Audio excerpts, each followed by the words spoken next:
Hello, everyone, and welcome to Tithe Podcast, the podcast about sowing and reaping. Today, episode 4, we're going to be talking about rest in the promise of the seed. And what does that mean? I think rest is how important is rest? It might be the most important thing. We'll have to find out how important it is, but right now I'm putting it at number 1, possibly in the top 2. Rest. What is it? How do we do it? In American culture, I think rest is seen as like doing something fun, or taking a nap, or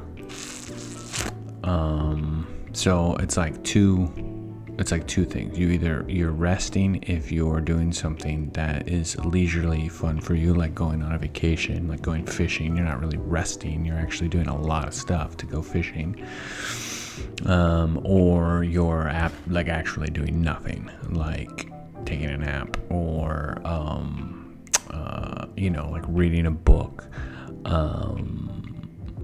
and you're just like gonna block out. I know a lot of people get rest from like exercising. Again, that's not really rest.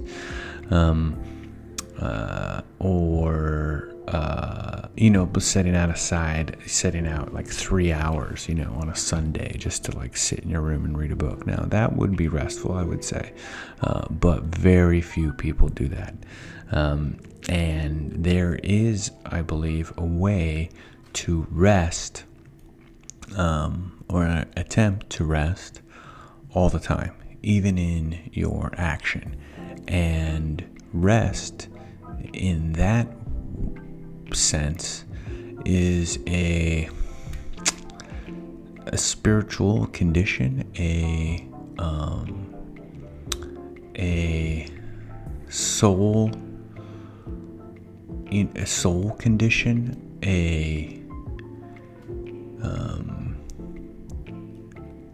so we'll have to figure out more of what that is,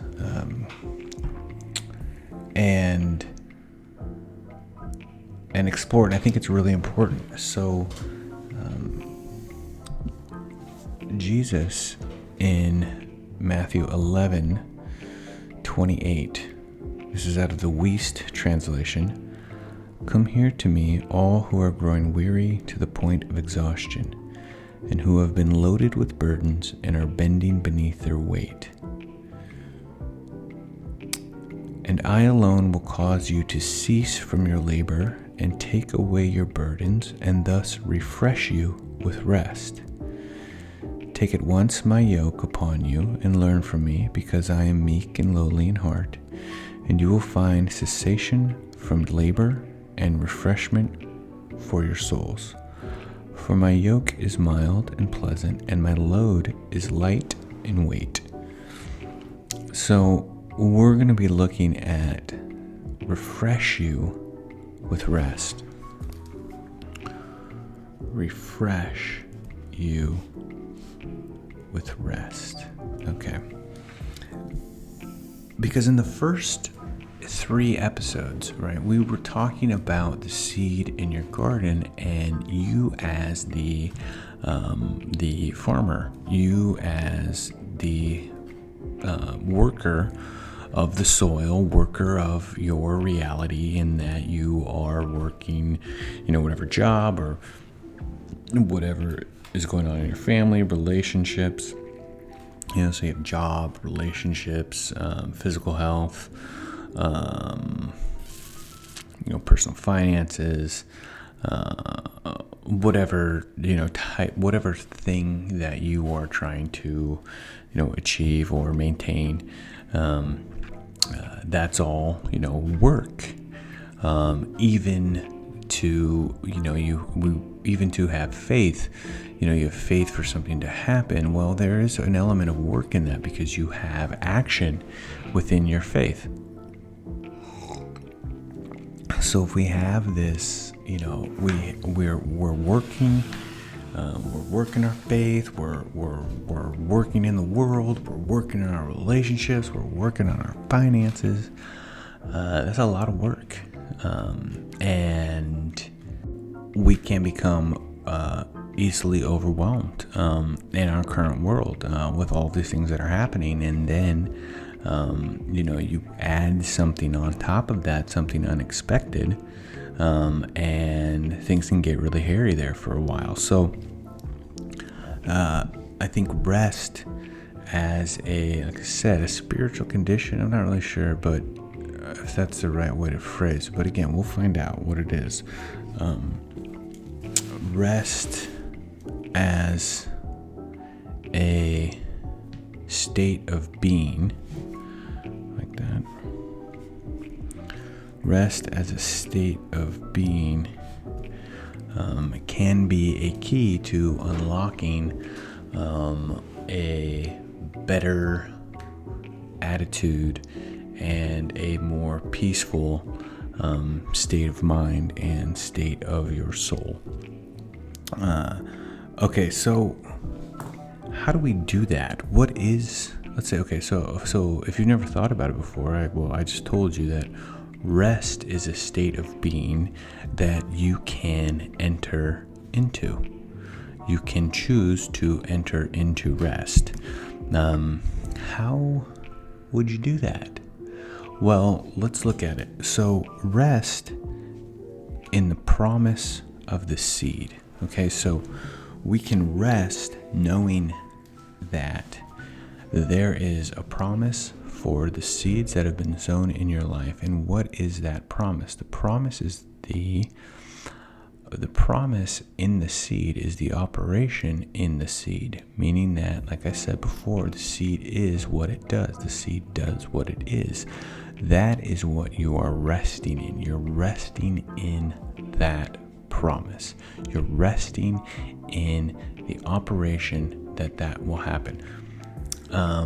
So when you, as a farmer, or when you sow the seed, yes, you have to work to create the environment for the seed to grow, but you are resting in the knowledge that if you create the right environment, your seed will grow, and it will. You don't have to worry or concern yourself that the apple seed will turn into a carrot. Okay, so you don't have to worry about that. So we can rest in the promise of the seed. Okay, so that's one. So we're resting in the promise of the seed. Now, what else can we rest in? What about resting in the operation of the ground? Resting in the operation of the water. Resting in the timeliness of the season. And resting in that full assurance that fruit and that harvest is going to come. And this has a let it be type of attitude to it that, again, Jesus says, consider the lilies of the field. They do not spin or toil. And yet they are, adorned finer than anything that King Solomon ever wore. So what is the message there? What is the message when Jesus in Matthew says, "Come to me, all who are burdened, and I will give you rest"? That if we let go, I think that is sort of the beginning of it, is to let go of what you think is supposed to happen. if you let go of your life, let go of your expectations, let go of your hopes, let go of your desires, let go, and choose to trust in the operation of the seed that has been sown in your life, the good seed, then we're going to have an attitude of, kindness and gentleness and grace to our own souls. I think that's where this rest state of being really becomes very powerful, where I can choose to stay in rest even when I made a bad decision, or I can choose to stay in rest even when a relationship in my life is going sour, or there's something upsetting that's happening. I can still choose to be in rest because I trust the hope in the seed. I trust the promise in the seed for my relationships and for my finances and for my work, and on and on and on, and all the things that we have to concern ourselves with in the world. So trust in the seeds of hope.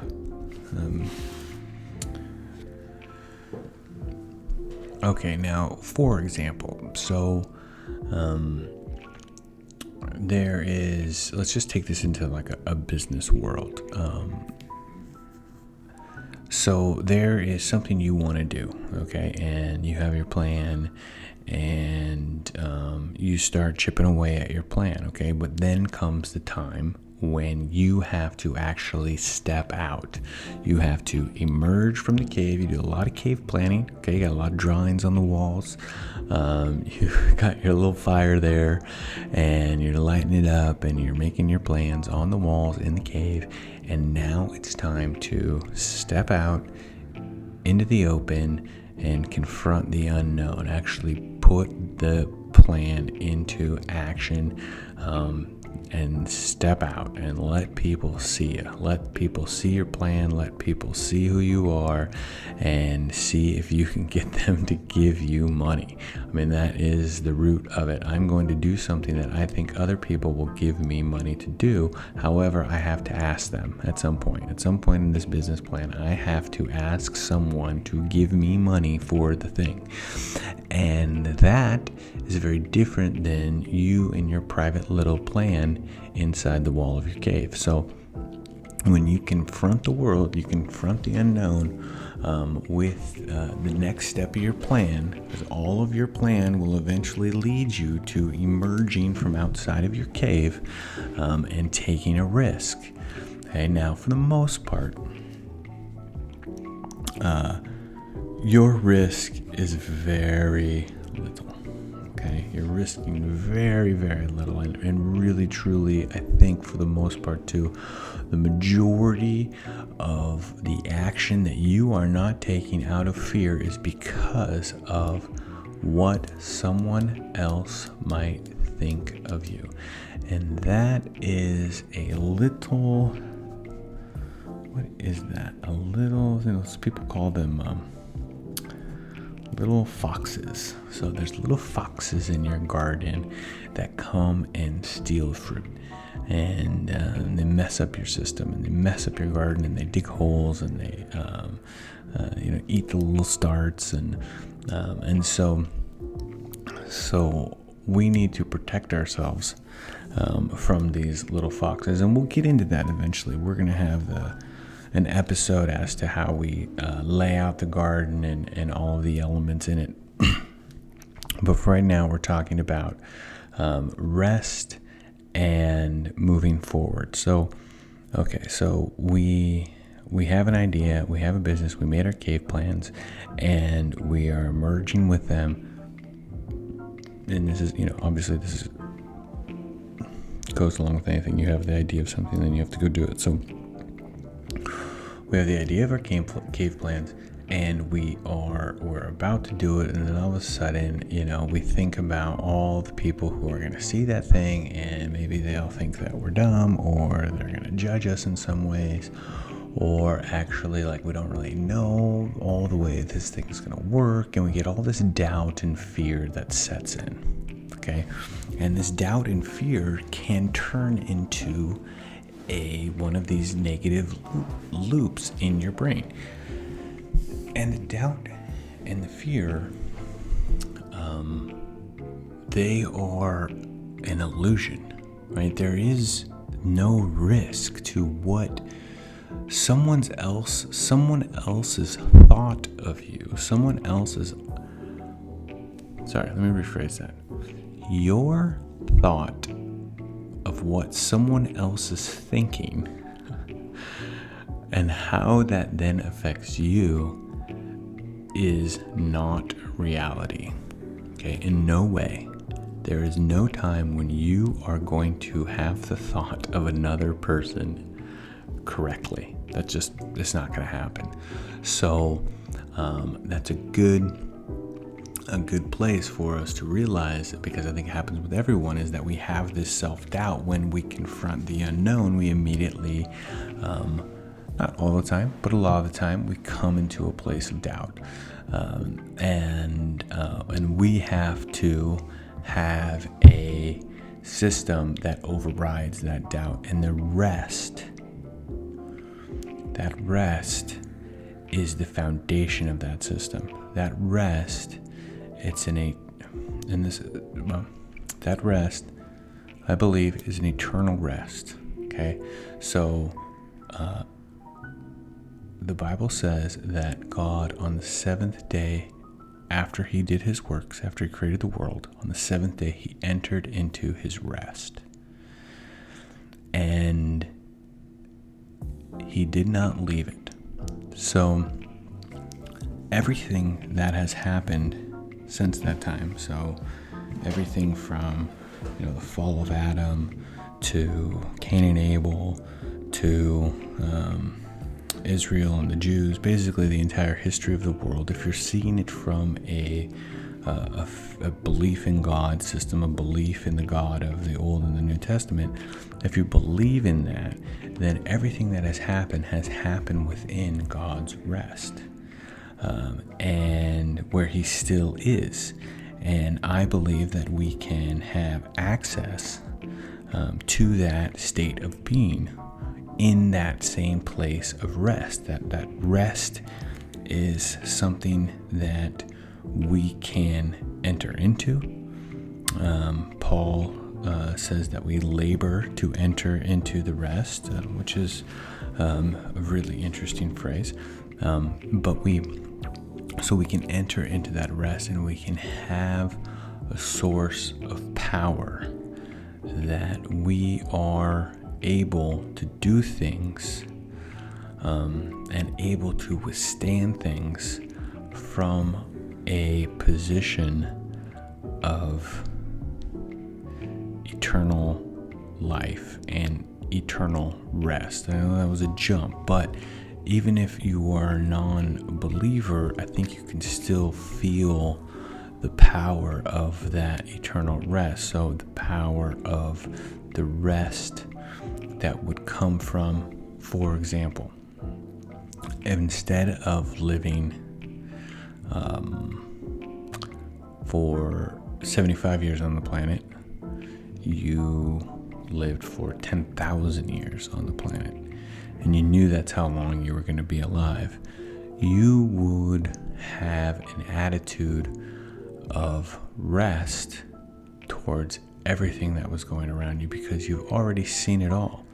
You've seen it all. You've done it all.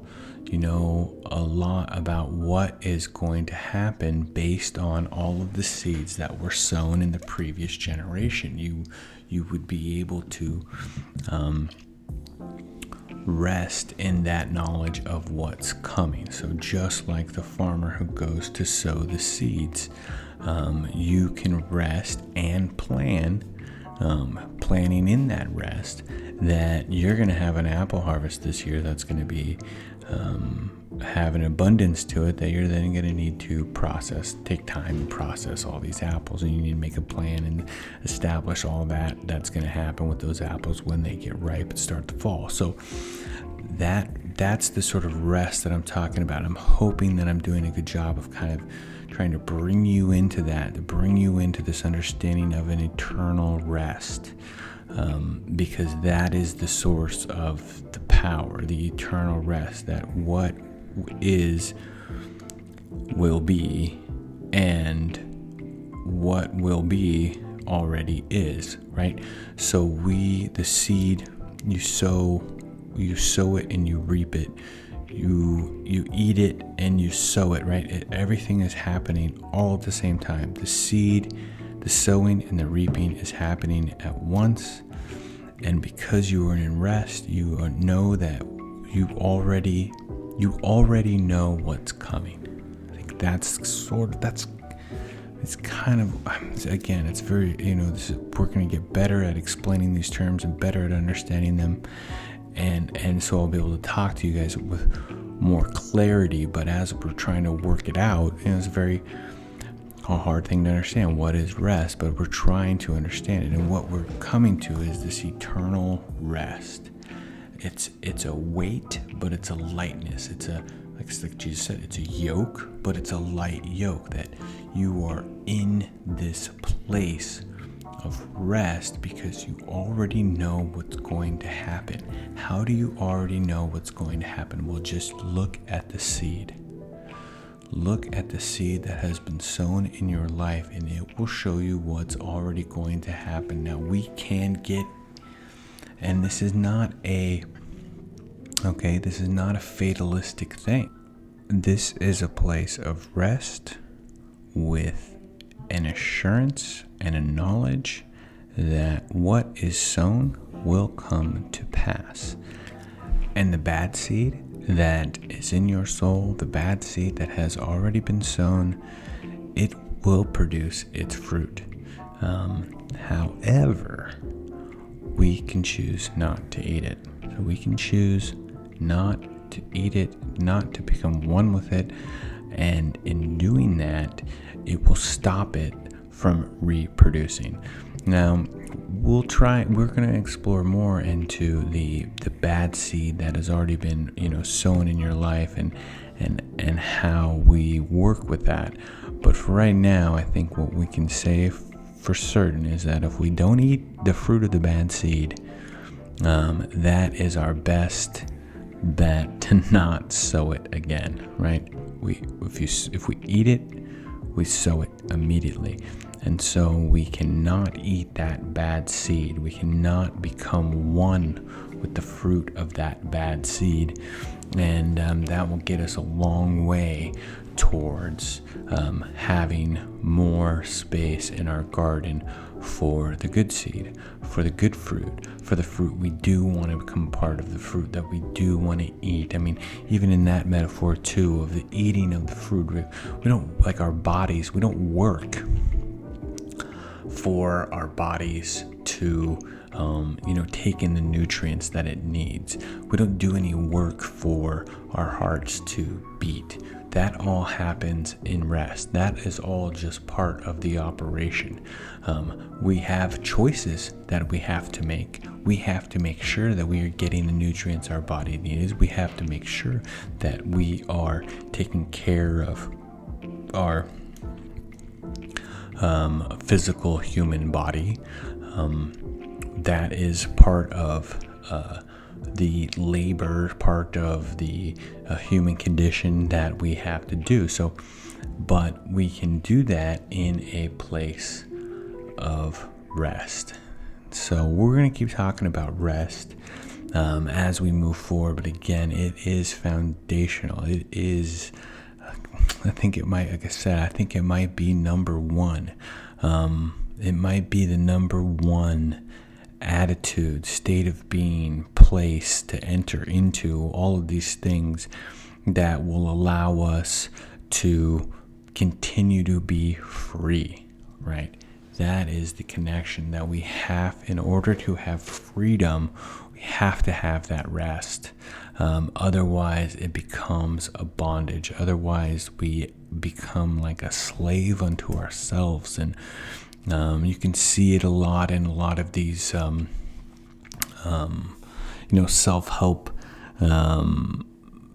guru guys and super discipline, and where you sort of turn yourself into like a disciplined demon man who, and you're always, challenging yourself and fighting and struggling, and some people can find a tremendous amount of power in that place to be able to do that and to do it to accomplish the goals that they want. But whenever I hear people talk that way, it always gives me pause. It's like, well, that seems like there's a lot of torment there. It seems like there's a lot of judgment there. It seems like the fire that is burning within you to push you to those limits, that's a fire that is consuming itself. It's taking something from you for you to get there. It's turning you into, like Kobe Bryant, like the Mamba mentality, like to become something with venom, to become